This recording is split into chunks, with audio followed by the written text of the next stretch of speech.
नमस्ते दोस्तों। आज फिर से अपन चलते हैं अपनी राजस्थान की ज्योग्राफी की ओर। लास्ट क्लास में अपन ने पढ़ा था शुष्क मरुस्थलीय प्रदेश। लास्ट क्लास में अपन ने क्या पढ़ा था? शुष्क मरुस्थलीय प्रदेश पढ़ा था। आज अपन पढ़ लेते हैं अर्ध शुष्क मरुस्थलीय प्रदेश। कौन सा मरुस्थलीय प्रदेश? अर्ध शुष्क मरुस्थलीय प्रदेश। चलो दोस्तों, अर्ध शुष्क मरुस्थलीय प्रदेश की अगर अपन बात करते हैं तो देखो ये अपना राजस्थान था।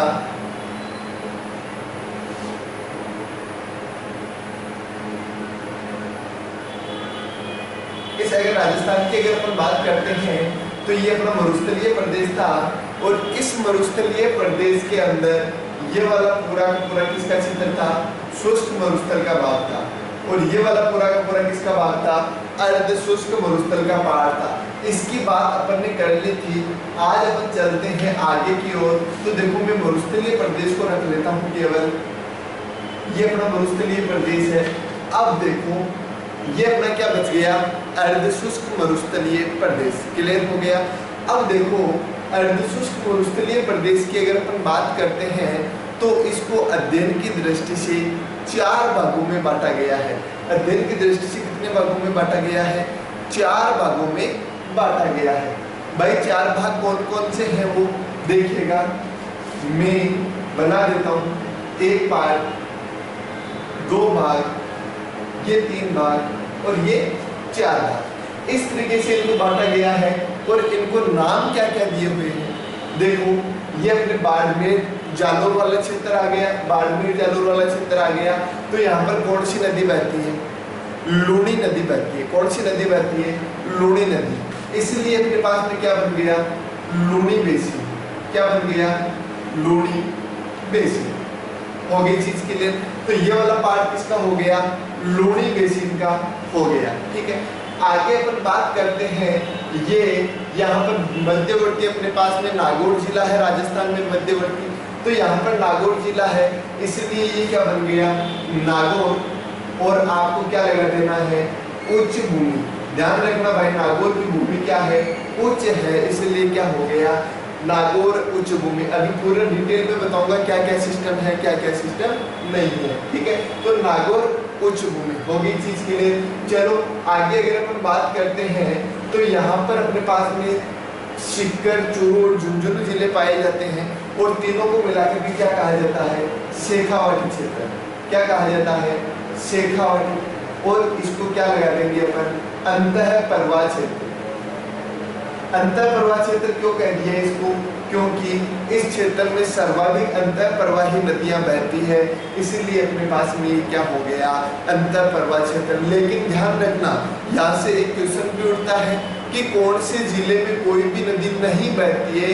तो एक तो चूरू जिला है और एक बीकानेर जिला है। उन दोनों जिलों में कोई भी नदी नहीं बहती है। तो ये भी आप ध्यान रखना, सीकर और झुंझुनू के अंदर नदियां बहती है। तो इसको अपन ने क्या कह दिया? शेखावाटी अंतःप्रवाह क्षेत्र। एक और आता है ऊपर। तो यहाँ पर श्री गंगानगर हनुमानगढ़ के अंदर एक नदी बहती है जिसका नाम है गग्गर नदी। प्राचीन सरस्वती नदी के नाम से भी इसको जाना जाता है। तो देखिएगा यहाँ पर गग्गर नदी बहती है, इसको मर्त नदी भी कहा जाता है। सरस्वती नदी को, इसका प्राचीन नाम सरस्वती नदी है। सरस्वती नदी को मर्त नदी के नाम से भी जाना जाता है। तो इसलिए क्या बन गया? गग्गर बेसिन। तो इस तरीके से इसको क्या किया गया है? 4 भागों के अंदर बांटा गया है। हो गई चीज के लिए। चलो भाई आगे चलते हैं अपन। तो देखो 4 पार्ट आ गए, वापस देख लीजिएगा। गग्गर बेसिन, शेखावाटी अंतःप्रवाह क्षेत्र, नागौर उच्च भूमि और लूणी बेसिन। इसकी बात अपन ने पहले कर ली थी। चलो भाई एक एक की अपन बात करते हैं। सबसे पहले बात करते हैं लूणी बेसिन। ठीक है, लूणी बेसिन की बात करते हैं तो देखो सबसे पहली चीज, लूणी बेसिन नाम क्यों पड़ा इसका? क्योंकि यहाँ पर लूणी नदी बहती है और इसीलिए इसको क्या कह दिया? लूणी बेसिन कह दिया। ठीक है, अब इसके अंदर इंपोर्टेंट चीज क्या आती है अपने पास में? एक तो आता है गोडवाड़ बेसिन। गोडवाड़ बेसिन क्या है भाई? गोडवाड़ बेसिन गोडवाड़ क्षेत्र कहा जाता है जालोर सिरोही वाले क्षेत्र को, ठीक है। थोड़ा सा बाड़मेर का क्षेत्र भी आता है, जालोर सिरोही, तो इसलिए इसको क्या कहा गया, गोडवाड़ बेसिन कि जो लूनी नदी का जालोर में प्रवाह क्षेत्र है उसको क्या कहा जाता है, गोडवाड़ बेसिन कहा जाता है।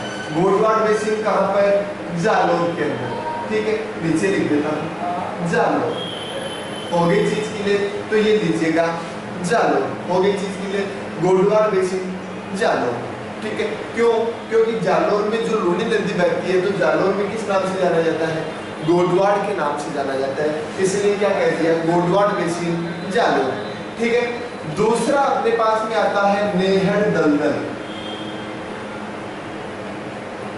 नेहड़ दलदल कहाँ पर है, जालोर में, कहाँ पर है भाई, जालोर के अंदर है नेहड़ दलदल, हो गई चीज के लिए नेहड़ दलदल जालोर के अंदर, कोई दिक्कत वाली बात नहीं है। बात आती है सर नेहड़ दलदल किसे कहते हैं, एक सेकेंड,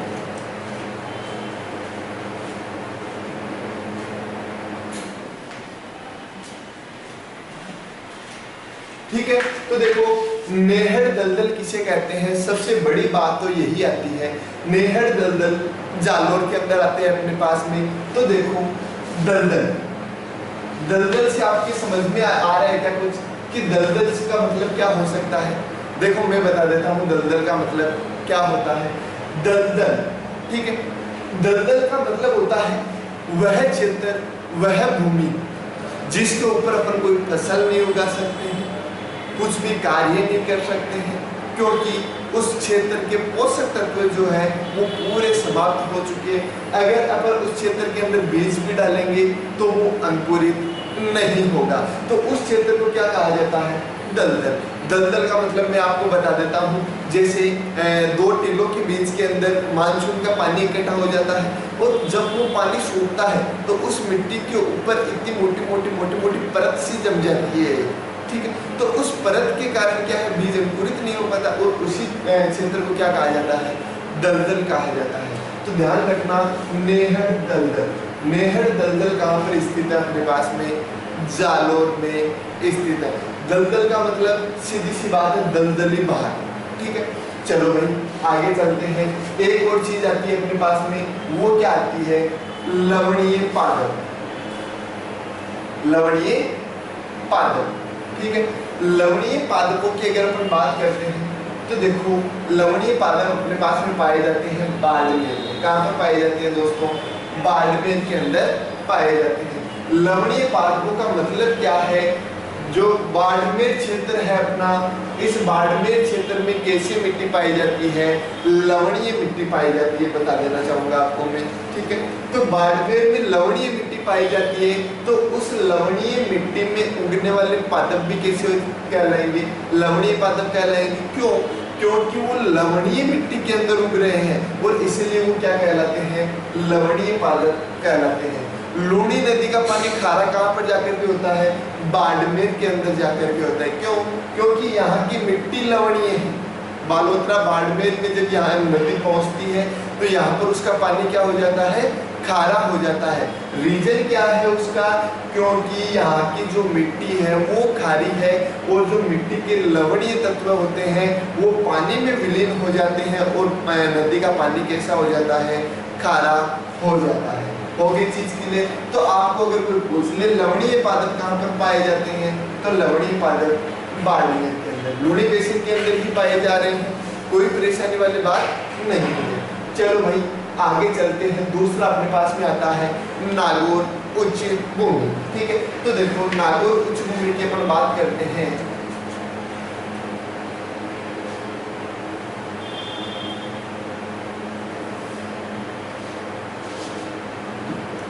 नागौर उच्च भूमि की अपन बात करते हैं, ठीक है। नागौर उच्च भूमि, इसका नाम नागौर उच्च भूमि क्यों पड़ा, सबसे पहली बात तो ये देखो, नागौर का जो धरातल है वो एक तो ऊपर उठा हुआ है, सबसे ऊंचा है, ऊंचा को क्या कहा जाता है, उच्च, इसीलिए इसको क्या कहा गया है, नागौर उच्च भूमि। हो गई चीज के लिए नागौर उच्च भूमि, कोई परेशानी वाली बात नहीं। आप ऐसे याद रख लेना, अपन कल्चर पढ़ते हैं, कल्चर में जितने भी लोक देवता हुए हैं वो नागौर के आसपास वाले क्षेत्र से हो रही है तो देवों की भूमि क्या कहलाती है? उच्च भूमि कहलाती है। तो अपने पास में इसीलिए क्या हो गया? नागौर उच्च भूमि। लेकिन देवताओं वाला रीजन नहीं है उच्च भूमि प्रदेश के पीछे। रीजन क्या है? क्योंकि यहाँ का जो धरातल है वो बाकी प्रदेशों से ऊपर है, इसीलिए क्या हो गया? नागौर उच्च भूमि। सीधा सीधा क्वेश्चन उठता है, उच्च भूमि प्रदेश किसे कहते हैं? क्या क्वेश्चन उठता है? उच्च भूमि प्रदेश। उच्च भूमि प्रदेश की अगर अपन बात करते हैं तो उच्च भूमि प्रदेश किसको कहा जाता है? नागौर को कहा जाता है। किसको कहा जाता है? नागौर को कहा जाता है। कोई दिक्कत वाली बात नहीं है। अगर आपको पूछ ले सर्वाधिक खारे पानी की झीलें, सर्वाधिक खारे पानी की झीलें, सर्वाधिक खारे पानी की जो झीलें हैं वो कहाँ पर पाई जाती है? अपने पास में नागौर में पाई जाती है, सीधी सी बात है। ठीक है, तो देखो पहला तो क्या हो गया? उच्च भूमि प्रदेश नागौर हो गया। दूसरा, सर्वाधिक खारे पानी की झीलें कहाँ पर पाई जाती है? नागौर के अंदर पाई जाती है। और एक इंपॉर्टेंट क्वेश्चन उठता है यहाँ से, और वो किसका उठता है? कुंभड़ पट्टी। कुंभड़ पट्टी भाई ये क्या होती है? बहुत ही इंपॉर्टेंट क्वेश्चन उठता है कुंभड़ पट्टी से दोस्तों। कुंभड़ पट्टी देखो मैं बता देता हूँ आपको। कुंभड़, कुंभड़ जानते हो? कोई आदमी की अगर पीठ झुक के वो चलता है तो अपन क्या बोलते हैं? ये कुंभड़ा आदमी है। ठीक है, उसी के लिए यहाँ पर कुंभड़ पट्टी का उपयोग किया गया है। कैसे किया गया है मैं बता देता हूँ। अजमेर और नागौर का जो मध्य क्षेत्र है, कहाँ का? अजमेर और नागौर का जो बीच का क्षेत्र है, इस बीच के क्षेत्र में क्या है? जो पानी पाया जाता है धरातल के नीचे, उस पानी के अंदर फ्लोराइड की मात्रा, ध्यान रखना किसकी मात्रा? फ्लोराइड की मात्रा। फ्लोराइड की मात्रा जो है वो सर्वाधिक पाई जाती है। कहाँ के बीच में? अजमेर और नागौर के मध्य क्षेत्र में फ्लोराइड की मात्रा सर्वाधिक पाई जाती है। किस में पाई जाती है? पानी में पाई जाती है। अब फ्लोराइड की मात्रा सर्वाधिक पाई जाती है तो लोग बाग उसका पीने में उपयोग करते हैं, और पीने में उपयोग करते हैं तो क्या होता है? उनकी हड्डियां टेढ़ी मेढ़ी हो जाती है, और हड्डियां टेढ़ी मेढ़ी होने के कारण उनकी पेट झुक जाती है, और इसीलिए इस पट्टी को क्या कहा जाता है? कुंभड़ पट्टी कहा जाता है।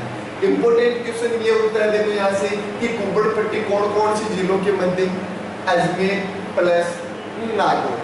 क्या रीजन है? फ्लोराइड, पानी में फ्लोराइड की मात्रा सर्वाधिक, यही रीजन है, सबसे बड़ा रीजन। तो देखिएगा वापस देख लीजिएगा, ये अपने नागौर उच्च भूमि की मेन बातें आ गई। नागौर उच्च भूमि, तो उच्च भूमि प्रदेश नागौर हो गया अपने पास में। सर्वाधिक खारे पानी की झीलें नागौर के अंदर अपने पास में पाई जाती हैं। और तीसरा कुंभड़ पट्टी नागौर प्लस अजमेर में, नागौर प्लस अजमेर के मध्य क्षेत्र में पानी में फ्लोराइड की मात्रा सर्वाधिक पाई जाती है। इसी कारण लोगों की हड्डियां टेढ़ी मेढ़ी हो जाती हैं, और हड्डियां टेढ़ी मेढ़ी होने के कारण उनके पेट झुक जाती है, इसलिए इसको क्या कहा जाता है? कुंभड़ पट्टी कहा जाता है। कोई परेशानी नहीं। चलो आगे चलते हैं। शेखावाटी अंतः पर्वत क्षेत्र।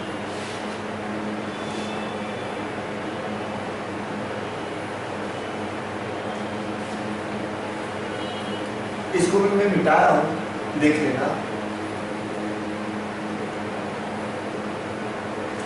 चलो तीसरा क्या है अपने पास में? शेखावाटी अंतः पर्वत क्षेत्र।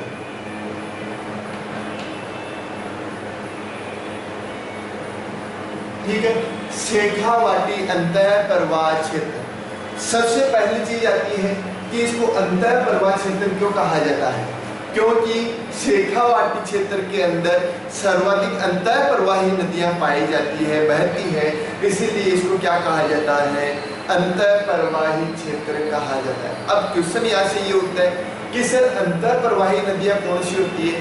दोस्तों अंतः प्रवाही नदियां वो होती है जो एक मुख्य स्थान से निकलती तो है, उद्गम तो उनका होता है एक फिक्स स्थान से, लेकिन वो बहते बहते बहते बहते कहाँ तक पहुँचती है? इसका किसी को कोई पता नहीं है। कभी यहाँ पर खत्म हो जाती है, कभी यहाँ पर खत्म हो जाती है, कभी यहाँ पर खत्म हो जाती है, लुप्त हो जाती है। ठीक है, तो इस कारण से इनको क्या कहा जाता है? अंतर प्रवाही नदियाँ। अब एक तो जैसे अपने पास में नदी होती है, ठीक है, जो एक फिक्स स्थान पे जाकर के या तो किसी दूसरी नदी में मिल जाती है या फिर किसी सागर में मिल जाती है। और एक नदी होती है जिसका कोई ठिकाना नहीं है, कभी किसी नदी में जाकर के मिल जाती है तो कभी बीच रास्ते में रुक जाती है, कभी यहाँ पर रुक गई तो कभी यहाँ पर रुक गई, कभी यहाँ पर रुक गई। ठीक है, अब देखिएगा इस नदी का मेन एक जगह से उद्गम तो हुआ अपने पास में, लेकिन ये अपने फिक्स स्थान तक नहीं पहुंच पाई, इसलिए इसको क्या कहा जाता है? अंतर प्रवाही नदी कहा जाता है। चलो अपन देखते हैं, सबसे पहला क्वेश्चन उठता है अंतर प्रवाही क्षेत्र।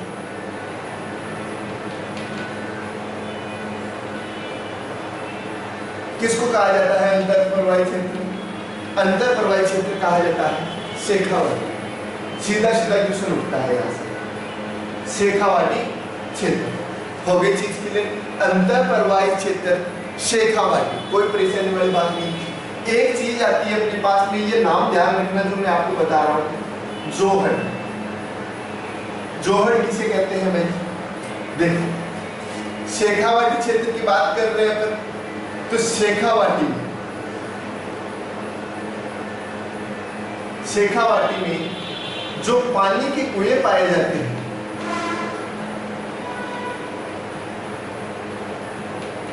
शेखावाटी में जो पानी के कुएं पाए जाते हैं, कुआं जानते हो ना, एक चौड़ा सा होता है, पहले के लोग चड़स द्वारा पानी निकाल देते हैं, आजकल मोटरें चल गई, उनको कुआं बोला जाता है। तो शेखावाटी में जो पानी के कुएं पाए जाते हैं, उन पानी के कुओं को क्या कहा जाता है?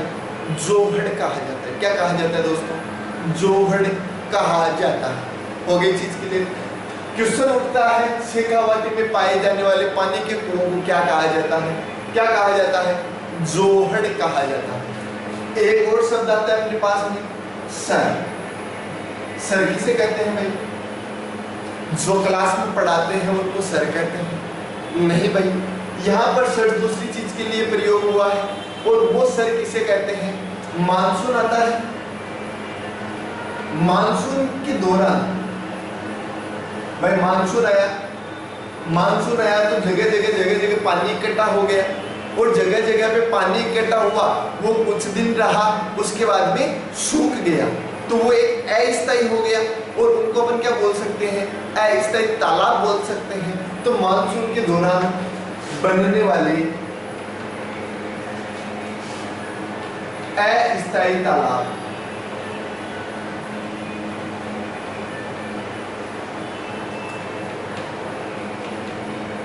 मानसून के दौरान बनने वाले अस्थायी तालाब क्या कहलाते हैं मेरे भाई?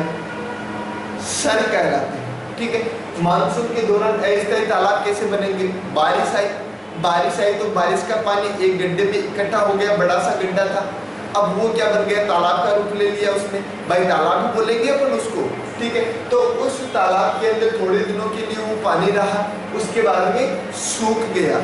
ठीक है, तो पानी सूख गया तो वो क्या हो गया? एक अस्थायी रूप का था, भाई थोड़े दिनों के लिए था, इसलिए अपन ने अस्थायी बोल दिया, फिक्स तो नहीं था। मान लीजिएगा फिर उसके अंदर कोई मिट्टी डाल दी तो वो तो भर गया भाई, सीधी सी बात है। तो अस्थायी था, तो मानसून के दौरान बनने वाले अस्थायी तालाबों को क्या कहा जाता है? सर कहा जाता है। कोई दिक्कत वाली बात नहीं। एक चीज और आती है अपने पास में, बीहड़। क्या शब्द आता है दोस्तों अपने पास में? बीहड़ शब्द आता है। देखो बीहड़ की अगर अपन बात करते हैं दोस्तों, तो बीहड़ किसे कहा जाता है? चंबल नदी जो होती है वो जब बहती है तो उस टाइम पर क्या होता है अपने पास में?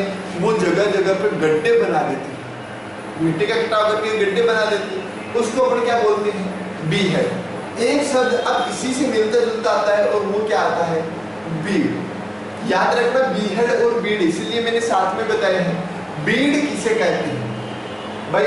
अस्थायी तालाब बना, ये अपने पास में क्या है? एक छोटा सा मैंने तालाब बना दिया, ये एक तालाब है छोटा सा, तालाब में पानी भर गया तो आसपास के क्षेत्र में क्या रहेगी? नमी आ जाएगी। नमी आ जाएगी तो इस क्षेत्र के अंदर घास उगेगी। भाई घास उगेगी कि नहीं उगेगी?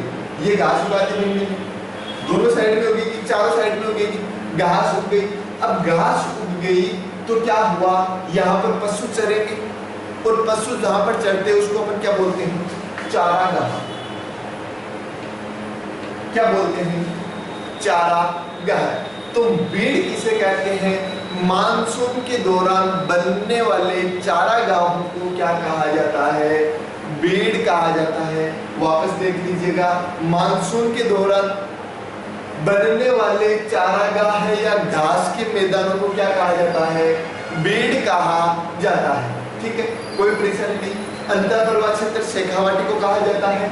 जोहड़ शेखावाटी में पाए जाने वाले पानी के कुओं को कहा जाता है। सर मानसून के दौरान बनने वाले अस्थायी तालाबों को कहा जाता है। और बीड़ अपने पास में जो मानसून के दौरान घास के मैदान या चारागाह अपन बोल सकते हैं बनते हैं, उनको क्या कहा जाता है? बीड़ कहा जाता है। कोई दिक्कत वाली बात नहीं है, हो गया इतना क्लियर। एक चीज और बची है अपने पास में, वो क्या बची है? गग्गर बेसिन। चलो देख लेते हैं वो भी।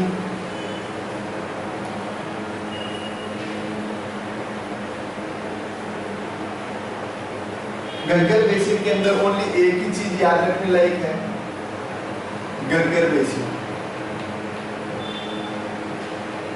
गग्गर बेसिन में ओनली एक ही चीज याद रखने लायक है दोस्तों, और वो क्या है? जो मिट्टी पाई जाती है इस क्षेत्र के अंदर, क्या जो मिट्टी पाई जाती है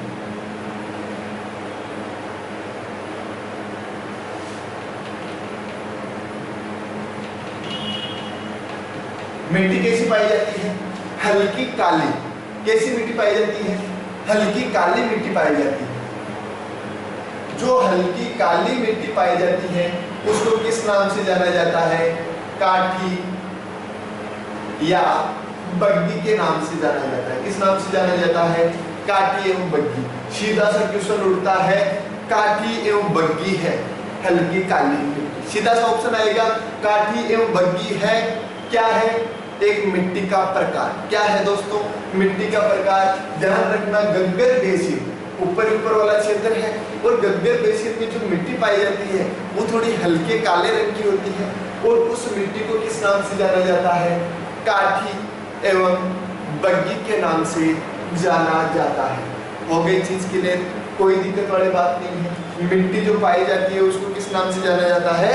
काठी एवं बग्गी के नाम से जाना जाता है। इस तरीके से दोस्तों अपना जो अर्धशुष्क मरुस्थल था वो भी आज खत्म होता है। नेक्स्ट क्लास में अपन बात करेंगे मरुस्थल के अन्य महत्वपूर्ण बिंदु। भाई मरुस्थल में अभी बहुत सारी चीजें अपने पास में बाकी जिनके बारे में अपन नहीं जानते हैं, और नेक्स्ट क्लास में अपन उन चीजों की बात करने वाले हैं। धन्यवाद दोस्तों, जुड़े रहिएगा कुचामन क्लासेस बांसवाड़ा से और आनंद लीजिएगा सभी ऑनलाइन क्लासों का। धन्यवाद, बाय बाय।